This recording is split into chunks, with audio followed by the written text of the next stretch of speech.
It is October, and that means that we have passed the third quarter of the year. So I wanted to do the end of year book tag. This was originally created by Ariel Bissett, and it's been around for many years, and it's a super fun tag. And despite its name being the end of year book tag, it's actually like for the end of the year book tag. So this is the tag that booktubers do every year around the fall, the last 2, 3, 4 months of the year, so that they can plan their end of year reading. If you have not done this tag and you would like to, definitely consider yourself tagged. This is one of those tags that people just do. Nobody tags them. You can do it if you want to. But if you need a tag to feel the impetus, I tag you. One of the things that I have been doing this year with the quarterly tags, like the quarter year book tag, the mid-year book tag, and the end of year book tag, is go over my stats for that quarter. This quarter was a little bit disappointing with certain aspects of that. One of the things that I like to track on my quarterly stats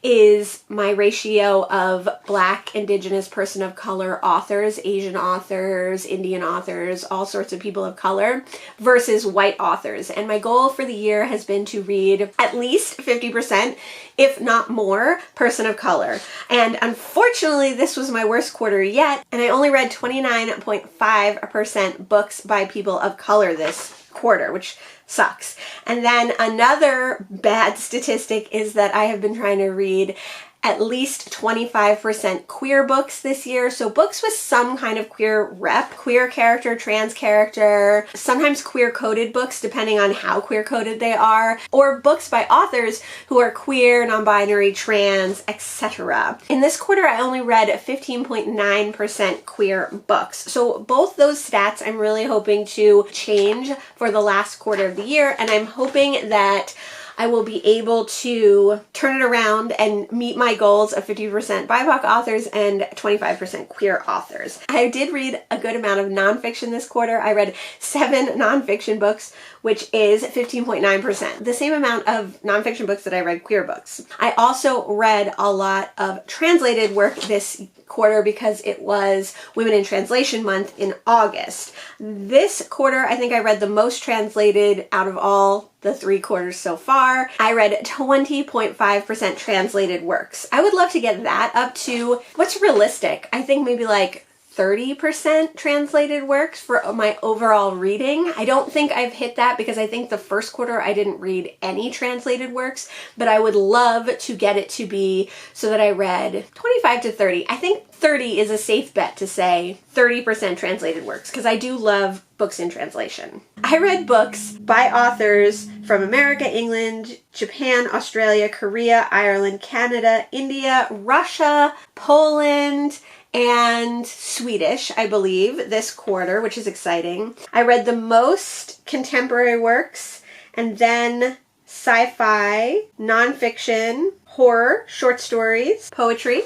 I read a good mix of things this quarter. I also like to track how many of my books are by women, how many are by men, and how many are by non-binary people. Again, I think in the first quarter of the year, I only read men and women. I read no non-binary or trans authors. That was something that I really wanted to change in quarter 2, and I did, mostly because of the Trans Girl April readathon, which was awesome. Quarter 2 had the most trans and non-binary authors that I read so far this year, but in quarter 3, I did read 2.3% trans authors, 54.5 women authors, and then the rest male authors. I've also been tracking how many books I have been reading off of my 2023 recently acquired books spreadsheet, how many books are before that spreadsheet but were currently on my TBR, or how many books are audiobooks that I haven't owned or other. So other happens to be like people lend me books, or I read something online, or something other than the other 3 categories. In quarter 3, I read 15 books off of my pre-2023 recently acquired books spreadsheet, 18 off of my 2023 recently acquired spreadsheet. I read 9 unowned audiobooks, and this is down from quarter 2, but up from quarter 1. Quarter 1 I did the best on this. All year I've been trying to read what I own and reduce my TBR, which is extensive, as we learned in my TBR count video, where I also go on my book acquiring ban. One of the ways that I'm trying to do this is by reading audiobooks that I have on my physical shelves, so that way I can be reading audiobooks, but I can be reducing my TBR at the same time. Sometimes there are books that I just want to read on audio that I don't have physically. So I've been trying to be better about that, but in quarter 3, I did better than quarter 2, but I'm not doing the best. And then I read 2 books that were other, and I think one of those was lent to me by a friend, and I don't know what the other one was. I can't remember.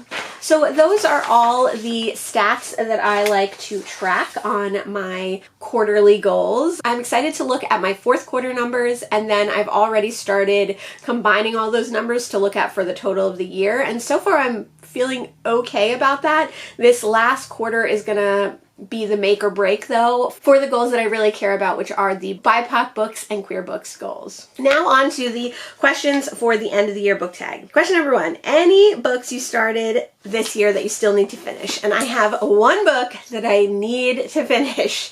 This book I actually started reading in May of 2022. It is Wisteria Cottage by Robert M. Coates. I found this in a little free library with a bunch of other horror books, which was cool.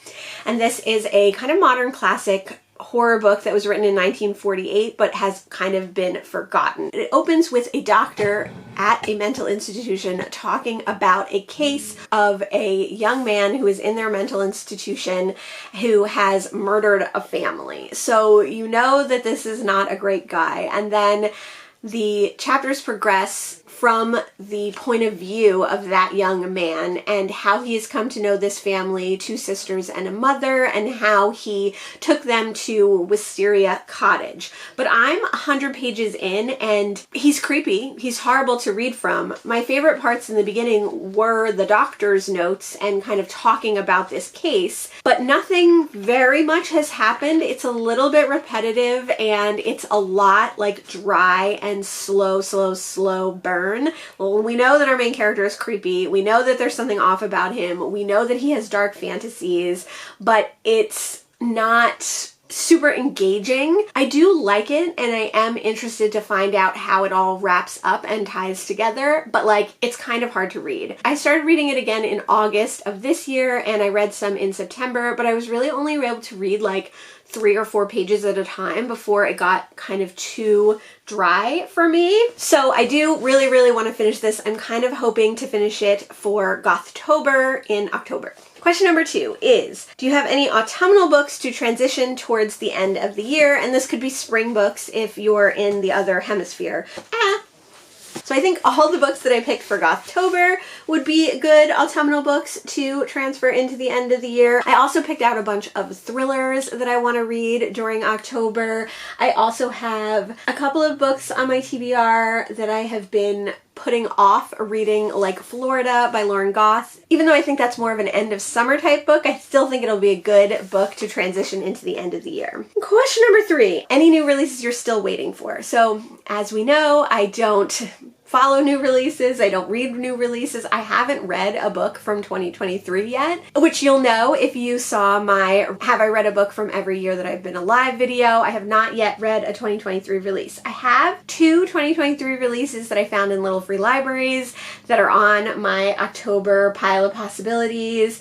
And then I also have Jessica Ha's book that I really want to get to this year. I kind of am thinking I'll save that till December. Cloak and Dagger Christmas. And then also I have The Memory Addicts, which I won from a giveaway on Goodreads. That's also a 2023 release. So no new releases that I'm waiting for, but new releases that I would like to read. Question number 4 is 3 books that you would like to read by the end of the year. So when I looked at my RAB spreadsheet from this year to see how it was going, I picked out 12 books, 1 from each month of 2022 that I haven't read yet that I would like to. We talked a lot in that video about my 2022 RAB spreadsheet and my 2023 RAB spreadsheet. RAB stands for Recently Acquired Books.